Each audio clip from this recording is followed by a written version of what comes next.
자,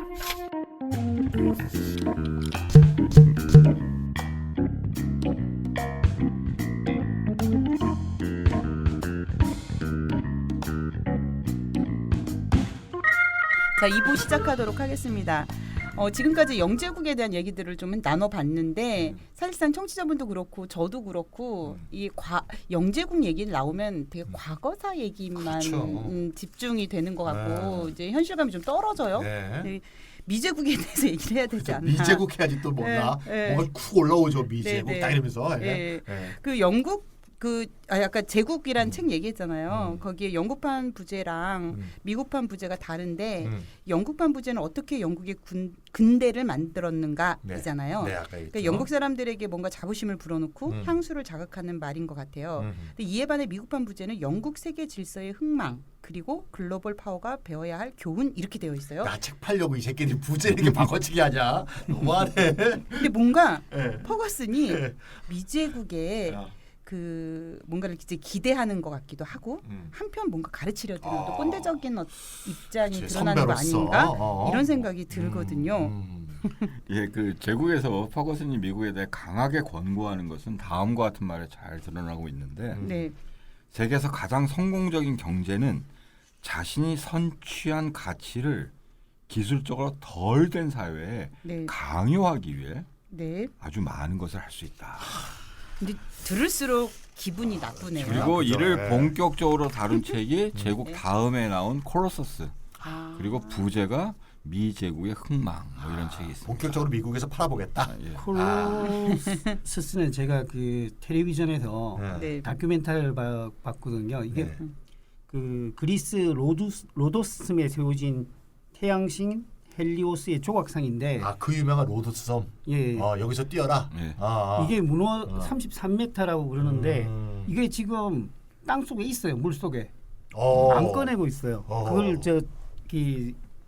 다큐멘터리에서 봤는데 왜 안 꺼내죠? 돈이 없어가지고 그런 것 같은데 좀 다릅니다. 사실 지금 뉴욕에 있는 자유여신상과 대략 크기가 같다고 그래요. 그래서 기원전 226년에 지진으로 무너진 걸로 알려져 있습니다.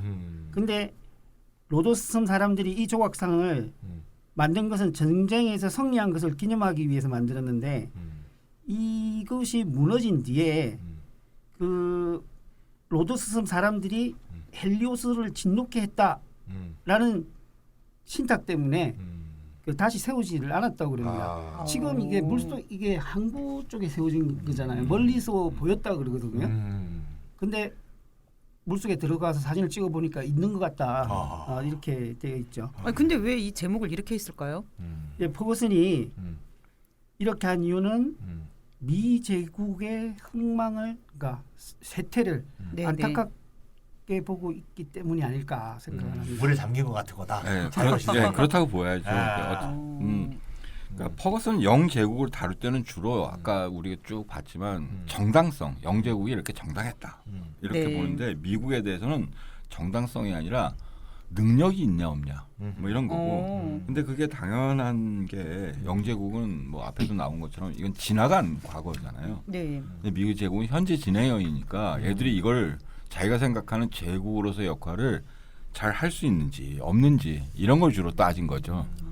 제가 알고 있기로는 미국이 제국인가 제국이 아닌가 제국이라면 어떤 제국인가 이런 논의가 굉장히 폭넓게 이루어지고 있는 걸로 알고 있거든요. 그렇죠. 미제국주의에 대한 규탄이 뭐 오래전부터 있었지만 우리나라에서 너무 익숙하죠.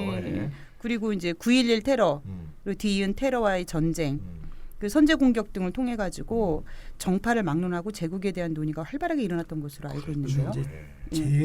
제국주의라고 이야기하는 것과 주권을 넘어선 제국이라고 하는 것은 약간 다르죠. 그래서 이제 이때 제국 논쟁은 아까 사회자님 말씀하신 것처럼 이제 9.11 테러 전후로 미국이 정말 제국이냐 아니냐 혹은 제국이어야 하는가 제국이면 안 되는가 뭐 등등 이런 얘기가 나와 있는데 2차 세계대전 이후 제국이 좋지 않은 말이죠. 그 이전에는 뭐 기억나십니까? 일제시대 때 우리도 뭐 제국 호텔 뭐 이런 게 다 그렇죠. 좋은 있었죠. 이름들이잖아요. 대한제국. 제국대야. 근데 맞아, 미국의 맞아. 경우에는 네. 또 한 가지가 더 있는 게 네. 미국이란 나라가 바로 영제국의 식민지에서 출발해서 그렇죠. 거기서 벗어나면서 만들어진 나라라서 아하.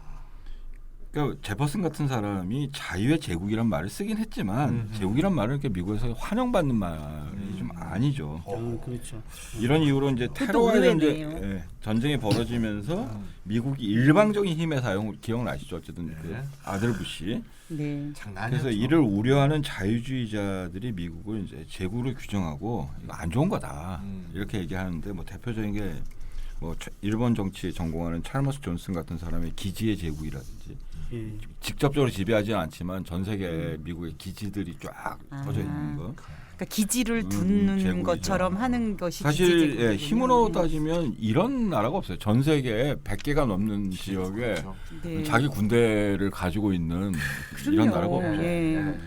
그리고 또 그 사회학자 뭐 마이클 만 같은 사람은 좀 엉성한 제국이다. 뭐 그래서 뭘 얘기하고 싶은 거냐면 원래 그런 게 아닌데 군국주의적 경향을 너무 좀 그때 보이고 있는 거 아니냐 뭐 이런 얘기를 하기도 하고 물론 이제 좌파 쪽에서는 이제 뭐 레닌 이후에도 경제적 관점에서 미 제국주의를 규정한 힘들이 있어 왔죠. 그래서 뭐 문호개방 제국주의라든지 이게 이제 직접적인 지배를 하지 않는 제국주의를 가리키는 말이고 뭐 유명한 지리학자 데이비드 하비의 뭐 자본주의적 제국주의라든지 뭐 캐나다 좌파인 뭐 앨런 맥신스 우즈의 자본의 제국 뭐 이제 과거에는 이제 영토의 제국 예. 그다음에 상업의 제국이 있었다면 오늘날은 이제 자본의 제국이다. 뭐 이런 식으로 테러와의 전쟁 이전에도 미국은 뭐 제국 혹은 제국주의였다 이렇게 보는 사람도 있고요.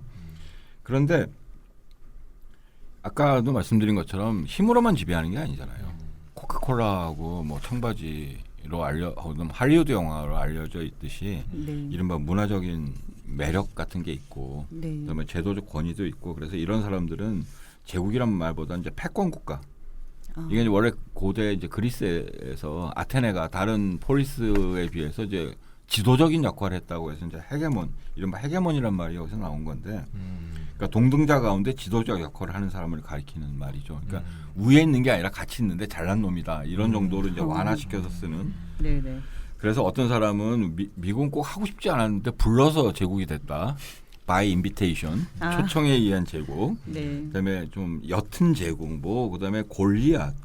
그래서 이제 이게 다 뭐냐면 이른바 이제 그 유명한 네. 소프트 파워라는 개념이죠. 힘으로만 지배하는 게 아니다. 네네. 이런 걸 강조하는 개념이 있는데 근데 사실 이제 현대 제국 개념이 가지는 난감한 문제가 있어요. 오늘 어떤 다 유엔 가입국이고 동등한 주권 국가.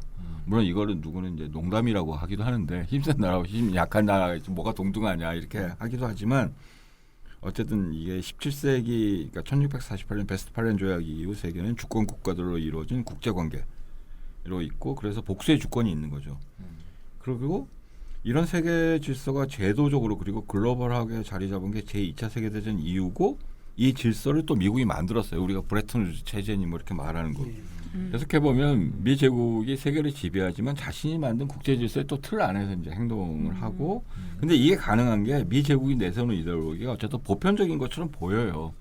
자유니 민주주의 그렇죠. 인권이 이런 말을 그렇죠. 갖고 얘기하잖아요. 그리고 우리는 이걸 보편적이라고 보죠. 내용은 조금씩 다를 수 있어도.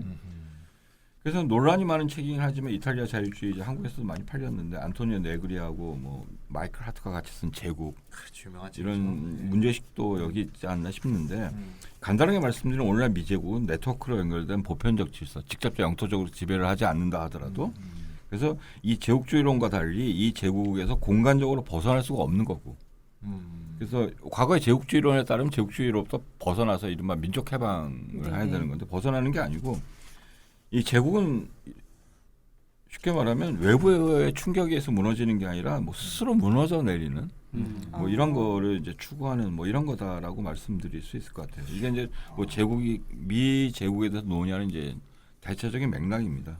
아, 그 굉장히 많은 얘기를 해주셨는데 뭐 엉성한 제국, 뭐 기지의 제국, 네. 뭐 자본의 제국, 문호개방 제국, 옅은 제국. 옅은 네. 제국 영어로 엠파이어 라이트네요.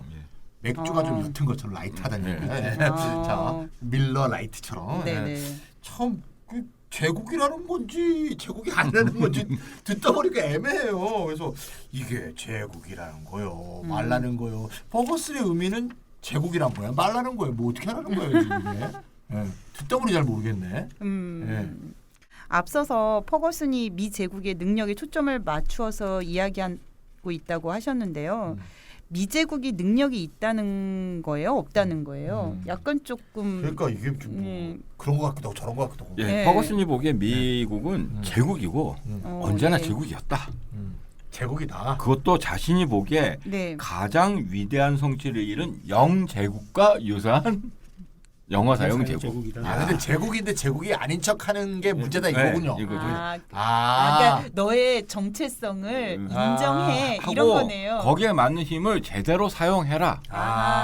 이게 쭉 이어지죠. 그러니까 홍길동이 됐어. 아버지를 아버지가 못 부르고 뭐 이렇게 이러지 말고 아버지를 확 불러라. 그런 거죠. 그런 거구나. 그러니까 그런데 아까도 말씀드린 것처럼 정당성은 뭐 당연한 거고 네. 미 제국이 잘하고 있냐 못하고 있느냐. 근데 세 가지 정도가 영국보다 좀 떨어진다. 근데 이 사람은 시종일관 영국이 최고이다라는 그렇죠. 전제하에 이야기를 하고 있네요. 옥스포드 엘리트잖아. 옥스포드 엘리트. 저 자식 쩐다. 하나는 네. 경제적인 부족함이고 하나는 인력의 부족함인데 네. 그러니까 미국이 여전히 세계 최고의 경제 대국이죠. 근데 경제적 부족하다? 이게 뭔 소리야? 다 아시는 것처럼 이제 아시아에 의존하고 있죠. 지는 인도에 안 의존했나? 그래서 이제 이 사람이 만들어낸 유명한 말이 네. 차이메리카라는 말이죠. 차이메리카. 그러니까 차이나하고 아메리카가 이제 서로 상보적이다. 예. 뭐 지금 와서는 좀 다르지만 어쨌든 그래서 1960년대 말에 미국의 쌍둥이 적자, 그다음에 소비 중심 경제, 뭐 이런 것들을 말하고 있는데 퍼거슨이 재미있지만 끔찍한 표현이 뭐냐면 네. 힘이란 거는 원하는 것을 시장 가격 이하로 구입할 수 있는 능력이다. 제국주의 시대 때 그랬죠. 돈으로 손에 넣을 수 없는 서비스나 상품을 향유할 수 있는 거다. 이렇게 이제 말을 하고 사실 영제국이 그런 방식으로 움직였다는 거죠. 그렇죠. 전성기 때 영국의 군대가 이렇게 많지 않았어요. 지금 미국은 어마어마하지만 네. 예를 들면 전쟁에 인도의 돈과 사람을 동원해서 싸운 거지. 그렇죠. 근데 오늘날 미국은 아니죠. 사실 2차 세계대전 이후의 미국을 보면 미국의 네. 아주 특이한 경제력과 이것 때문에 미국 거꾸로 퍼줬어요. 특정한 시기에. 맞습니다. 네, 네. 특이한 거죠. 네. 원래 제국은 말한 것처럼 자원을 가져와야 가져와야 되는데. 되는데 자기가 이제 퍼주는 예. 이런 거고. 근데 오늘날 미국은 어쨌든 그러지 못한 거고.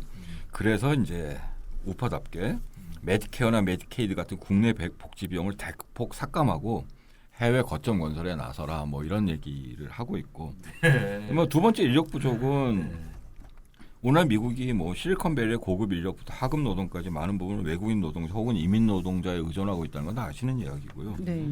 그리고 도리어 이제 자기가 보기에는 많은 사람이 감옥에나 갇혀 있고 아시는 것처럼 미국의 감옥에 있는 수감자가 200만 명이 훨씬 넘어요. 엄청난 그러니까 사회적 인구 비율로 그렇죠. 따지면 가장 높은 비율이고 그래서 이런 사람들이 군대에 복무할 기회를 주고 시민권을 주고 뭐 예를 들면 뭐 이런 식으로 이제 얘기를 하는데 이게 흔히 말하는 로마 모델이죠. 그런 건가요? 사람들이 감옥에 그- 가는 사람을 그대로 보낸다. 뭐 이런 건데 더 위험해. 사회 혼란을 어떻게 막. 쏴 죽일 것 같은데. 야. 예. 그 이미 이야기가 나왔는데 그래도 퍼거슨이 가장 힘주어 말하는 것은 아까 말씀 나왔듯이 미국이 의지가 부족하다는 거죠. 제국으로서의 의지 부족이 가장 큰 문제다라고 이야기하는 거죠. 나약하고 퇴락하고 있다고 이야기하는데 아니 퍼거슨 말대로는 미국이 되게 착한 거네. 그렇죠. 그렇지 않아? 착한 거죠. 어이가 아니죠. 없네. 병신인 거죠. 퍼주기도 하고. 자기 정체성을 확인하고 거기까지는 좀 그 용어는 좀 적절치 않고요. 걔가 그런 말 썼다가 모욕죄로 네네. 기소당할 뻔했어요. 쓰면 안 됩니다. 네. 네. 명예훼손은 아니고 모욕죄래요. 이번 알아두세요. 네.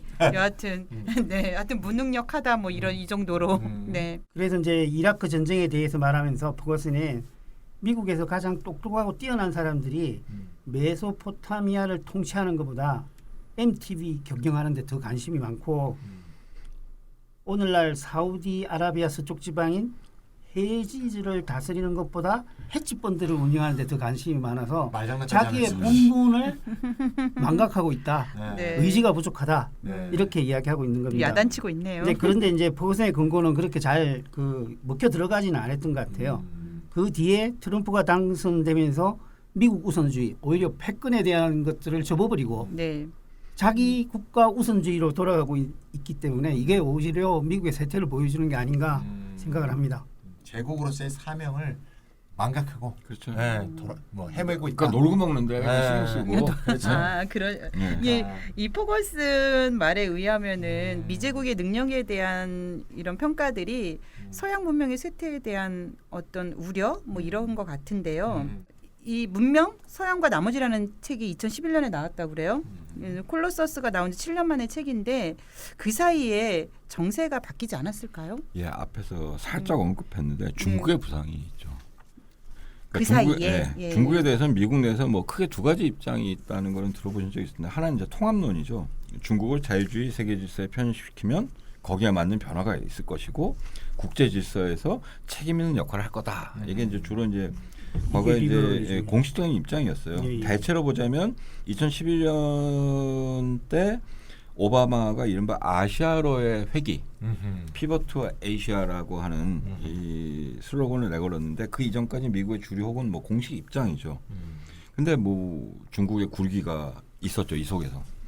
또 다른 하나의 입장은 이제 중국 위협론이죠. 이른바 중국의 대표적인 게 지금 뭐 트럼프의 그 경제 보좌관하는 나바로 같은 인물이 빈센트 나바로 같은 인물인데 중국의 이른바 종합국력이라고 부르죠. 중국에서 커지면 거기에 맞는 패권을 요구할 것이고 미국의 지위를 위협할 것이다. 특히 서태평양 지역에서 한국을 포함하고 있는 지역 패권을 요구하게 될 것이고 이것이 미국의 이해관계가 상충한다. 그런데 이제 퍼거슨은 도리어 이제 그 제국의 관점에서 보니까 상보적이다. 그래서 이제 차이메리카라는 이제 말을 만들어냈죠. 이게 좀 시차는 있는 것 같아요. 차이메리카가 나왔던 이야기는 2010년대 중반 그리고 뒤로 와가지고 이제 그 트럼프 등장하면서 차이메리카는 이제 깨졌다. 라고 이야기하니까 약간 시차가 나는. 왜냐면 이게 이제 요 2011년 이때 얘기니까. 아무래도 이게 좀 들어보면 이 사람한테는 미국 제국, 영국 제국, 즉 영어를 사용하는 제국의 우위와 세계의 지도자적 사명에 대해서 강조하는 분이니까 아무래도 이게 중국의 이 부상이 기분이 나쁠 것 같아요. 아무래도요. 그러니까 이 콜로서스라는 게 아까 이제 들어보니까 제국으로서의 미국의 능력 부족, 의지의 부족 이런 얘기가 좀 다른 책인 것 같고 문명은 이제 한국말로 시빌라이제이션이라고 번역이 됐다고 그랬죠. 그게 이제 서양 문명이 좀 문명 힘을 내라. 문명사적인 어떤 자기 지위를 자각하고 역할을 다하라. 그런 식의 책이 아닌가 싶어요. 지금 가져오신 책을 보니까 이렇게 책이 시작이 되네요. 지금 우리는 서양 패권 역사 500년의 끄트머리를 통과하고 있다.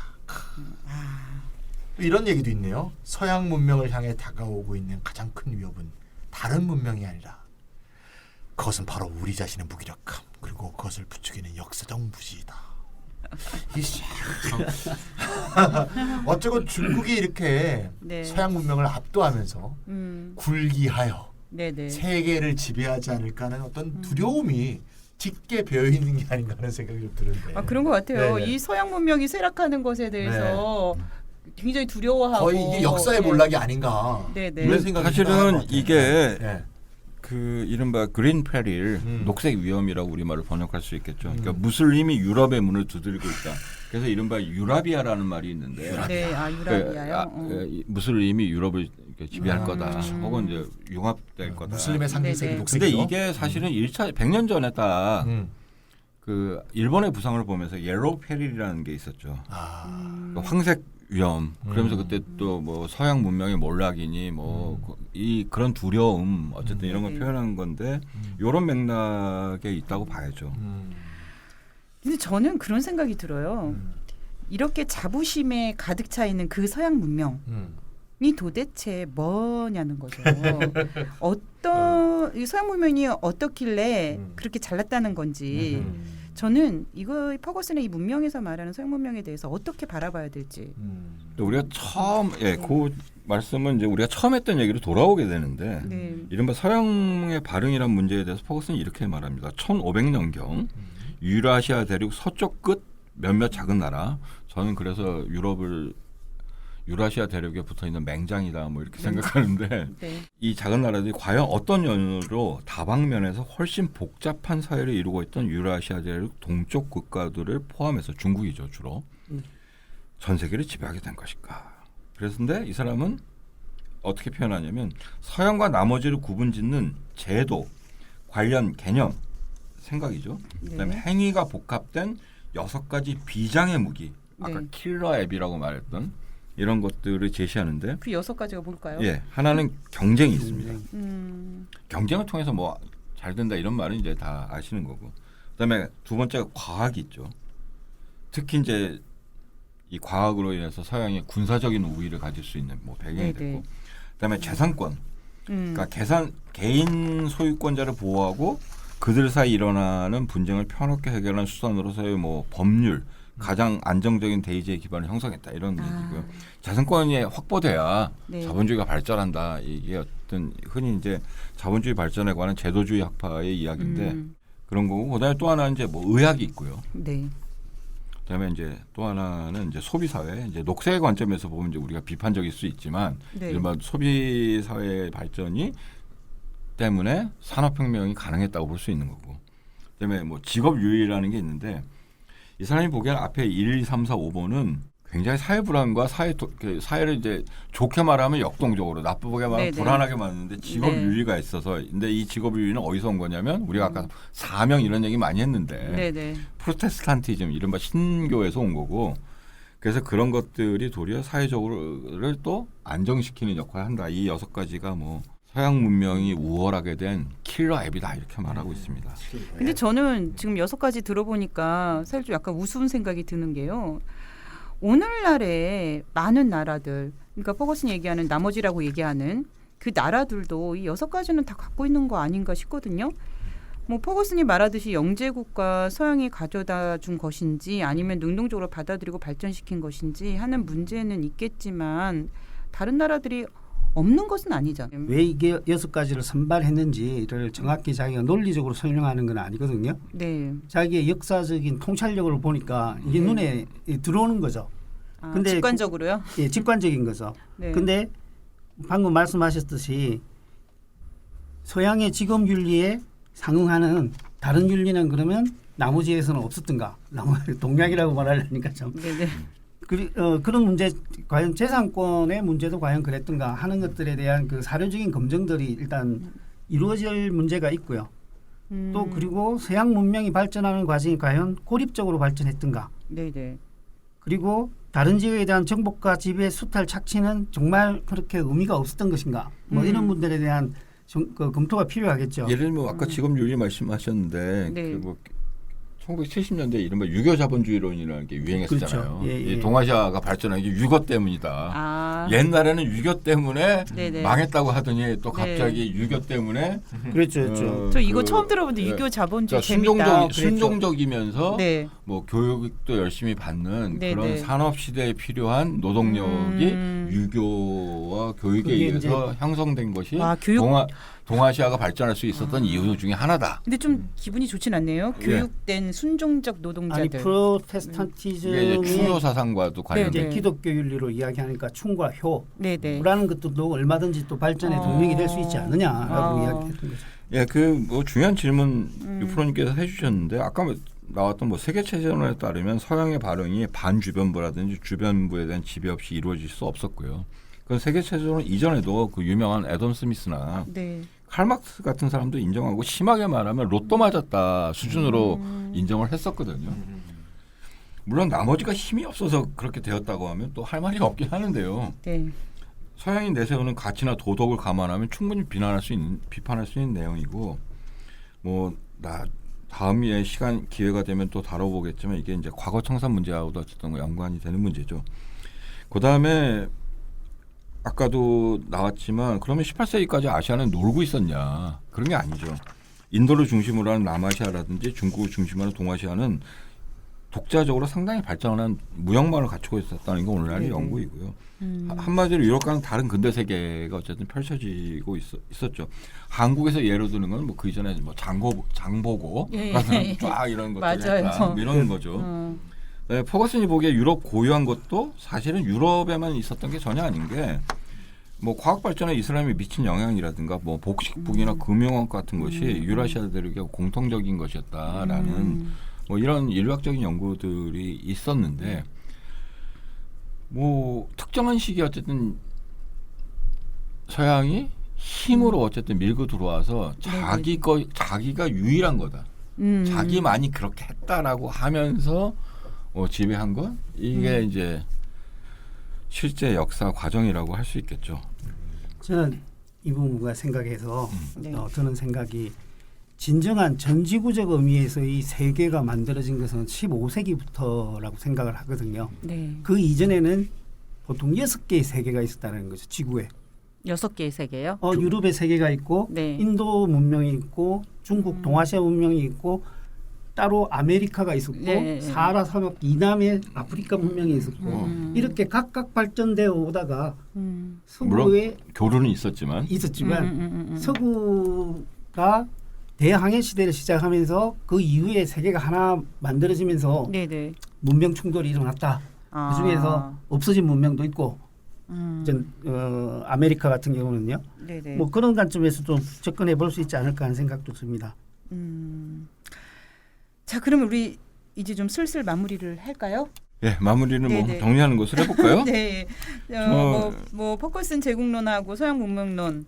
자, 우리 이제 어떻게 봐야 될지 좀 간단하게 마무리하는. 이게 이제 보통 넓게 보면 아까 잠깐 말씀드렸지만 네네. 뭐 프랑스 혁명 이후에 대체적으로 우리가 진보적이라고 생각하는 어떤 것을 보수적인 관점에서 해석하는 역사 수정주의라고 어쨌든 할 수 있는데 네.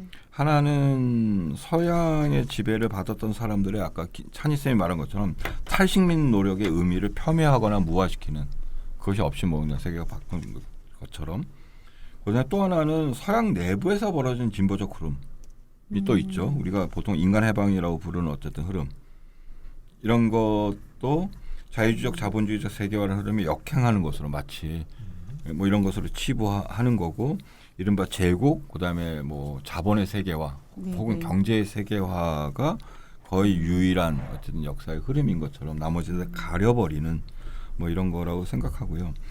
당연히 뭐 시간이 지나고 정세가 바뀌면서 역사에 대한 해석이 바뀔 수 있고 뭐 이런 점에서 역사 연구는 언제든 수정주의라고 할 수 있죠. 계속 수정이 계속되는 거라고 할 수 있는데 문제는 어떤 관점에서 수정하는가 뭐 이게 문제일 거고요. 네네. 근데 문제는 어떤 관점을 택하느냐 하는 것 자체가 또 투쟁의 문제라는 거죠. 어떤 관점을 택하느냐 자체가 끊임없이 어쨌든 싸우는 문제이고 네네.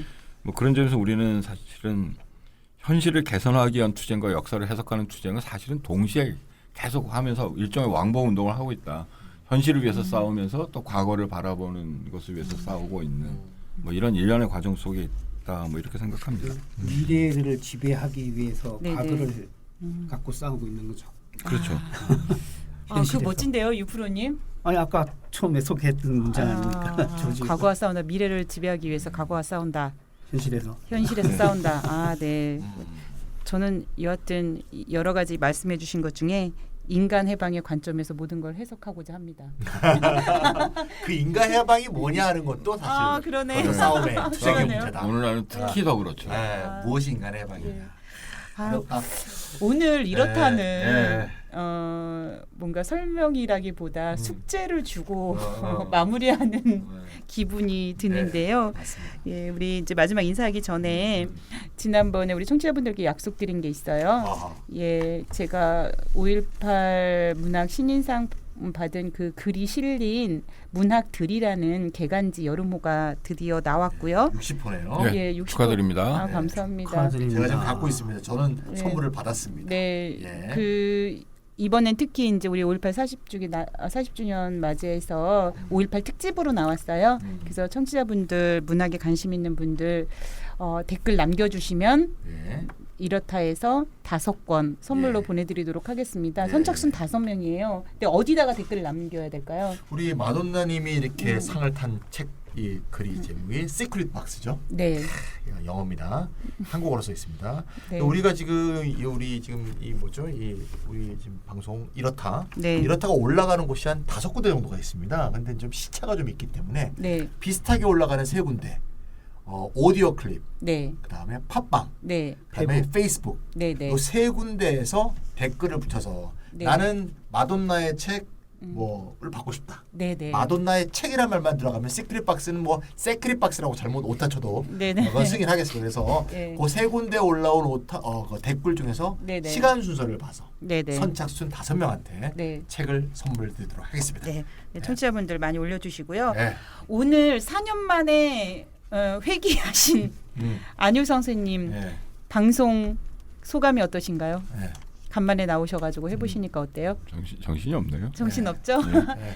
문명사적 지도자적 사명을 느끼시고 네네. 자주 오십시오. 네, 네. 자주 오시고 또 아까 아직 끝난 거 아니잖아요. 이 주제가. 네, 그렇죠. 앞에서 말씀드린 사실 네. 시간 관계상 그냥 어떻게 보면 상대방에 대한 소개와 비판 그러니까요. 정도를 한 거고 네. 네, 뭐 아까 얘기 나왔던 그 과거사 청산 네, 뭐 네. 지금도 한국 여러 가지를 되는데 그걸 맞습니다. 어떤 시각에서 볼 건가 뭐 네. 이런 얘기를 다음에 어쨌든 한번 네. 다뤄야 될 것 같습니다. 예. 네, 당장은. 저는 과거사 청산에 대해서 관심 되게 많거든요. 맞습니다. 예. 그래서 꼭 다음에 나와 주시리라고 믿고 음. 오늘 방송은 이것으로 마치도록 하겠습니다. 안녕히 계세요. 감사합니다. 고맙습니다.